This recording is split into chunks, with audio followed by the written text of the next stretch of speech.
Welcome students, आप सभी का मेरे इस चैनल में स्वागत है। आज हम आपको बताएंगे कंज्यूमर सरप्लस पार्ट 2। इसके पहले के वीडियो में मैंने कंज्यूमर सरप्लस पार्ट 1 में कंज्यूमर सरप्लस के सिद्धांत को पूरी तरह से समझाया था। आज हम आपको अपने इस वीडियो में बताएंगे उपभोक्ता की बचत की माप यानी मेजरमेंट ऑफ कंज्यूमर सरप्लस, इसके अजम्पशंस यानी इसकी मान्यताएं और इस सिद्धांत की आलोचनाएं यानी इस सिद्धांत के क्रिटिसिज्म्स, इसके बारे में आज हम आपको अपने इस वीडियो में बताएंगे। चलिए शुरुआत करते हैं। Measurement of consumers surplus. Measurement of consumers surplus यानी उपभोक्ता की बचत की माप। देखिए, आप सभी लोग ये जानते हैं, हम भी इस चीज को जानते हैं कि उपयोगिता को हम कभी भी परिमाणात्मक इकाइयों में माप नहीं सकते। क्यों? क्योंकि उपयोगिता मापनीय नहीं है, उपयोगिता को मापा नहीं जा सकता। क्यों? क्योंकि उपयोगिता एक मनोवैज्ञानिक धारणा है, एक मनोवैज्ञानिक तत्व है। यह किसी व्यक्ति के मनोविज्ञान को दर्शाता है, परंतु उस मनोविज्ञान के आधार पर हम यह नहीं बता सकते कि किसी वस्तु के उपभोग से उस व्यक्ति को कितनी इकाइयों के बराबर संतुष्टि प्राप्त हुई है। यह सिर्फ एक मनोवैज्ञानिक धारणा है, इसे हम सिर्फ महसूस कर सकते हैं, परंतु इसे हम परिमाणात्मक इकाइयों में बता नहीं सकते। लेकिन फिर भी व्यक्ति विशेष की उपभोक्ता की बचत को मापने के लिए निम्नलिखित का सहारा लिया जाता है।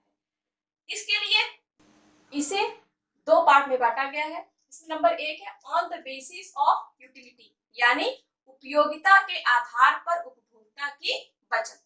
तो चलिए, उपयोगिता के आधार पर उपभोक्ता की बचत का फॉर्मूला है consumer surplus is equal to total utility minus marginal utility multiplied by units of commodities.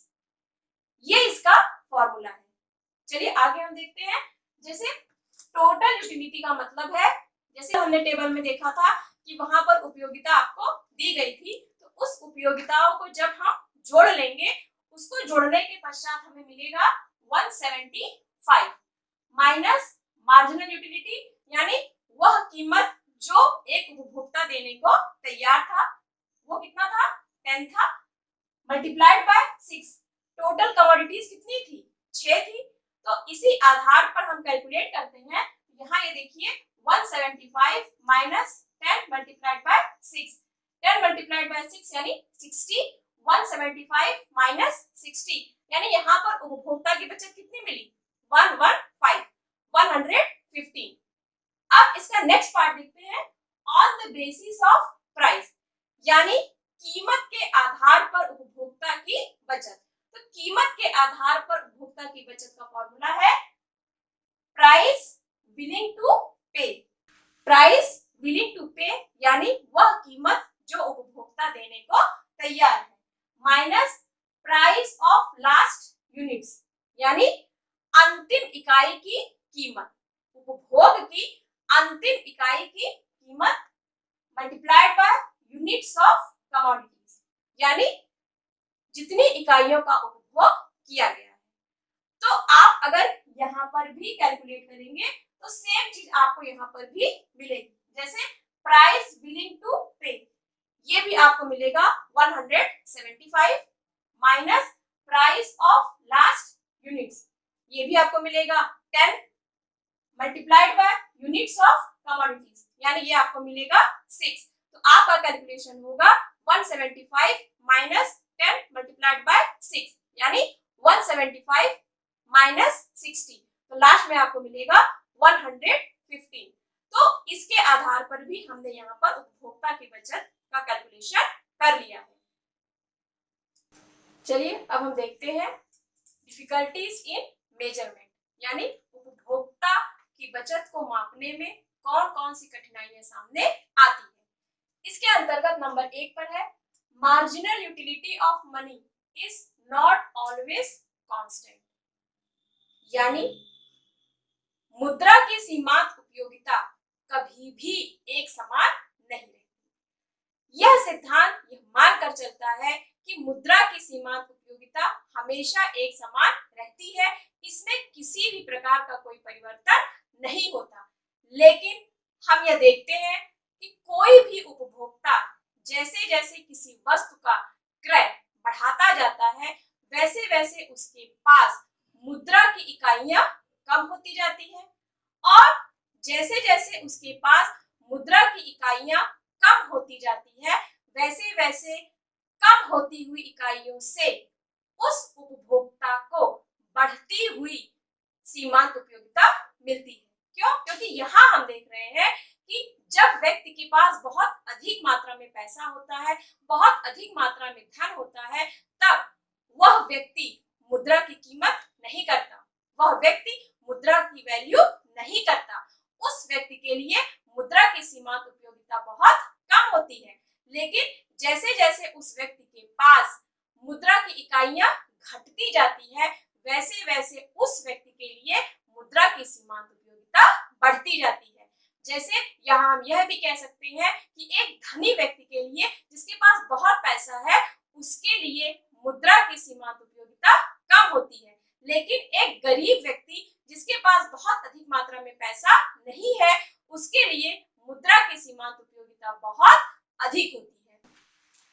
Number 2 पे है इग्नोरेंस ऑफ डिमांड शेड्यूल, यानी मांग की कीमतों की पूर्ण सूचिका न होना, यानी मांग की कीमतों की पूरी तरह से सूची हमारे पास उपलब्ध न होना। तो चलिए, कीमत के आधार पर उपभोक्ता की बचत की उपभोक्ता की बचत मापने के लिए सबसे अधिक कठिनाई इसी बात की होती है कि किसी भी उपभोक्ता के पास मांग की कीमतों की सूची पूरी तरह से उपलब्ध नहीं होती। यहाँ उसे यह नहीं ज्ञात होता कि किसी वस्तु की एक इकाई के उपभोग के लिए उसे बाजार में कितनी कीमत देनी पड़ेगी, यानी बाजार में वास्तव में किसी वस्तु की कीमत क्या है, इसके संबंध में किसी भी उपभोक्ता को पूरी जानकारी नहीं होती। नंबर 3 पर है measurement of utility is not possible, यानी उपयोगिता अमापनीय है, हम उपयोगिता को नहीं माप सकते।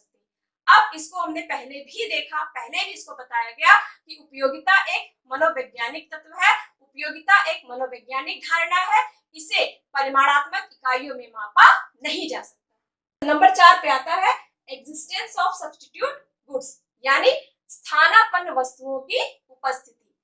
स्थानापन्न वस्तुओं की उपस्थिति के कारण हम पूरी तरह से उपभोक्ता की बचत की माप नहीं कर सकते, और अक्सर ये देखा गया है कि किसी भी बाजार में एक ही तरह की वस्तु उपलब्ध नहीं होती। हमेशा हम ये देखते हैं कि किसी भी वस्तु का या फिर कोई भी वस्तु बाजार में उपलब्ध हो, लेकिन उस वस्तु की कोई न कोई स्थानापन्न वस्तु बाजार में उपलब्ध जरूर होती है। चलिए, अब हम देखते हैं इस सिद्धांत की मान्यताएं, यानी assumptions of the law। मान्यताओं के अंतर्गत नंबर 1 पर है assumptions of law of diminishing marginal utility, यानी सीमांत उपयोगिता ह्रास नियम की मान्यताएं।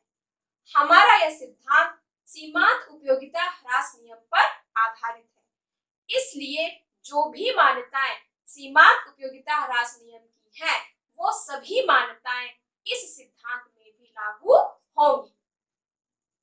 नंबर 2 पे है marginal utility of money should remain constant, मुद्रा की सीमांत उपयोगिता स्थिर होनी चाहिए।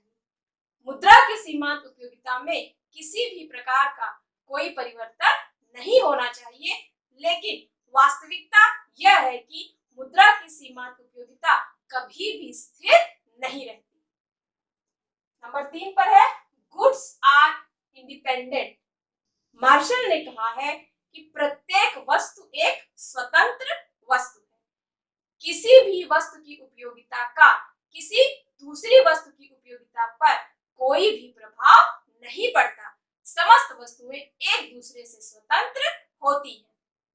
नंबर 4 पर है no effect of change in income habits and fashion, यानी आय, आदत और फैशन का कोई भी प्रभाव नहीं होना चाहिए, यानी अर्थव्यवस्था के अंतर्गत हमने यह देखा कि आय, रुचि और फैशन यह किसी भी वस्तु की मांग पर बहुत अधिक प्रभाव डालती है, लेकिन यहाँ पर यह माना गया है कि इन वस्तुओं का, इन विभिन्नताओं का किसी वस्तु की कीमत पर किसी भी प्रकार का कोई प्रभाव नहीं होना चाहिए।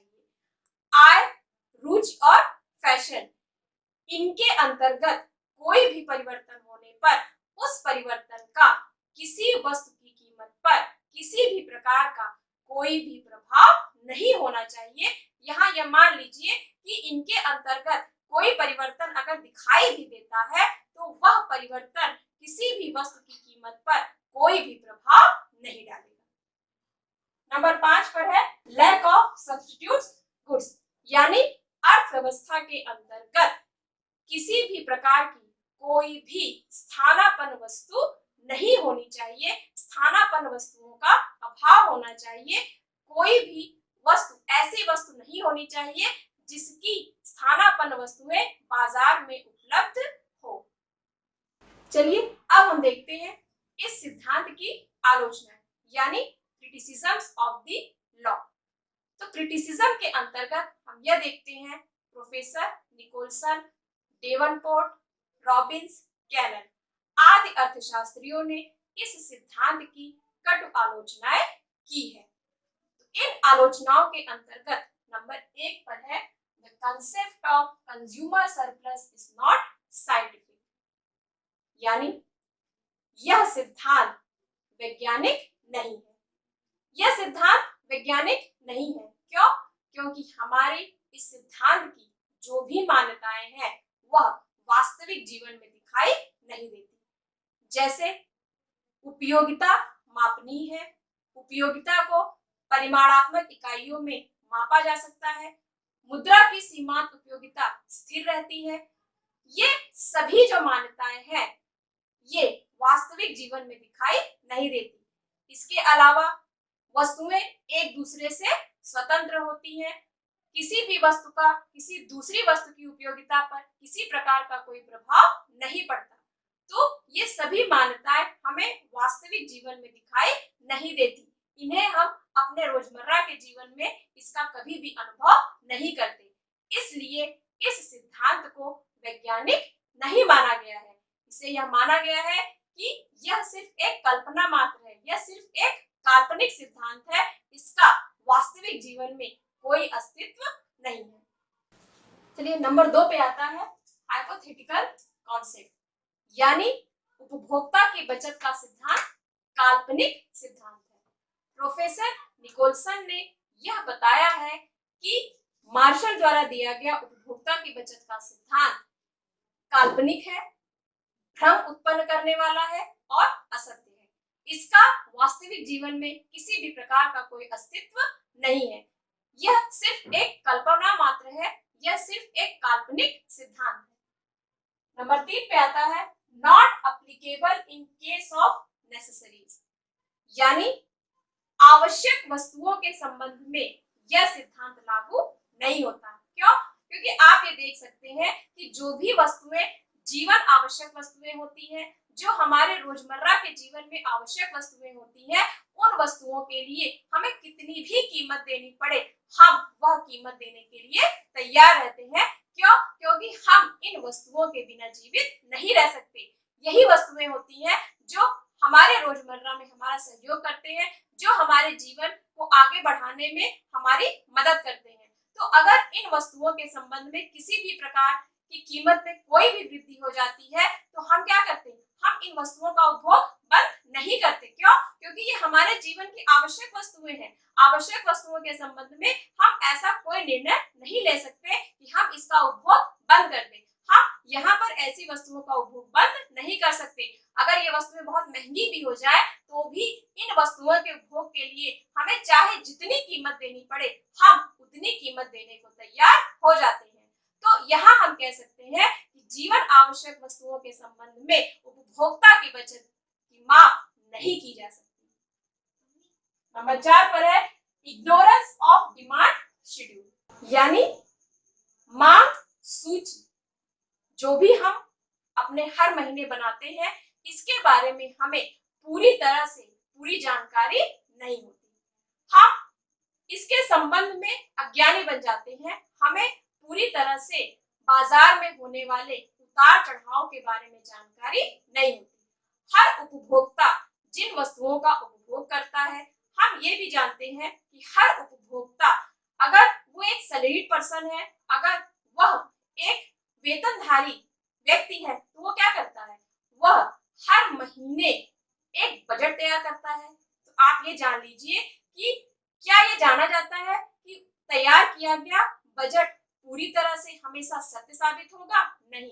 आप ये जानते हैं कि बाजार में जो भी कीमतें होती हैं वह मांग और पूर्ति के आधार पर बदलती रहती है। हम ये नहीं कह सकते कि जो कीमत हमने अपने बजट में आज रखी है तो क्या पूरे महीने वही कीमत लागू होगी। हम इसके बारे में सिर्फ अनुमान लगा सकते हैं, सिर्फ एक कल्पना कर सकते हैं, लेकिन हम इसके बारे में यह पूर्णतः नहीं कह सकते कि जो कीमत हमने सोची है, जिस कीमत से संबंधित हमने कल्पना की है, वही कीमत संपूर्ण बाजार में पूरे महीने दिखाई देगी।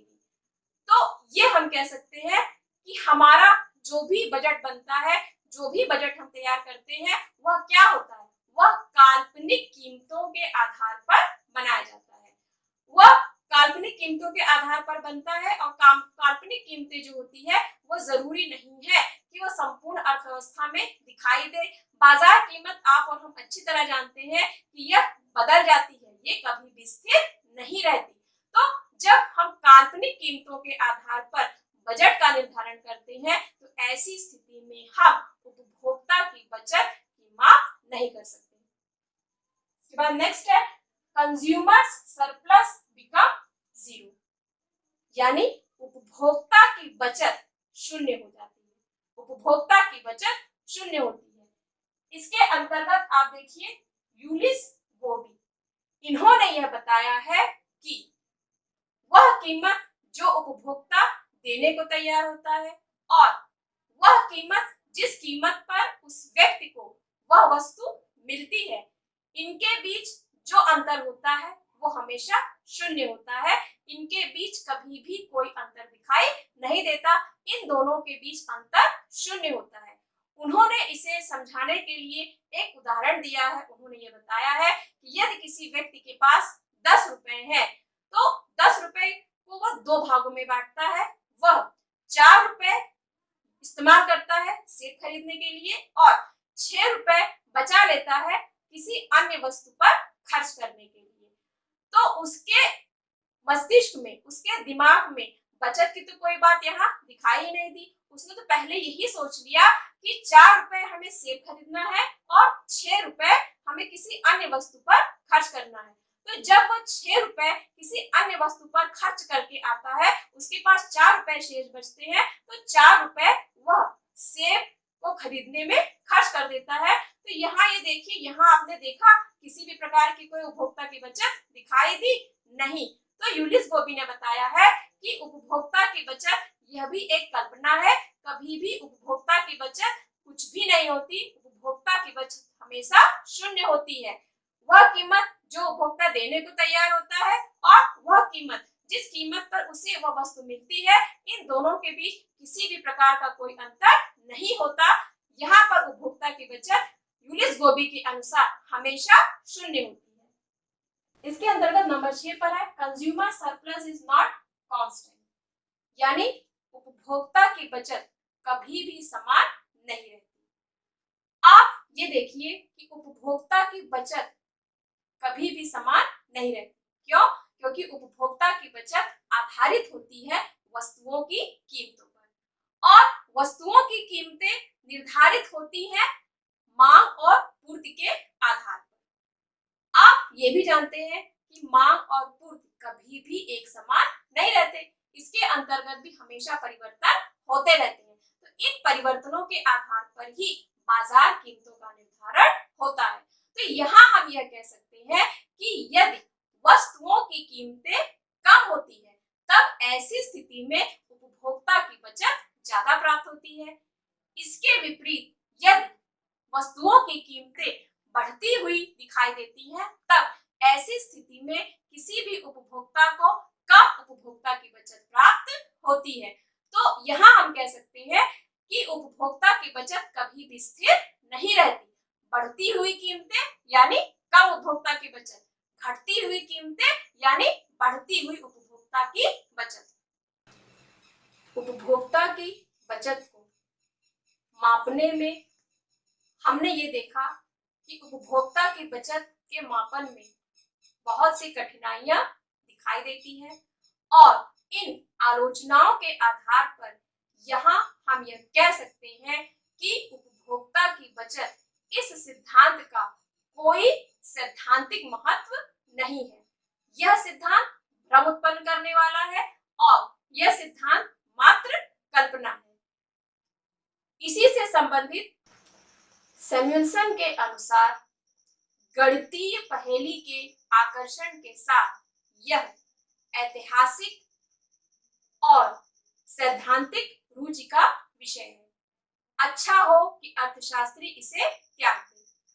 आज के इस वीडियो में हमने उपभोक्ता की बचत का माप, उपभोक्ता की बचत की माप से संबंधित कठिनाइयां, इस सिद्धांत की मान्यताएं और आलोचनाओं के संबंध में आज हमने यहाँ पर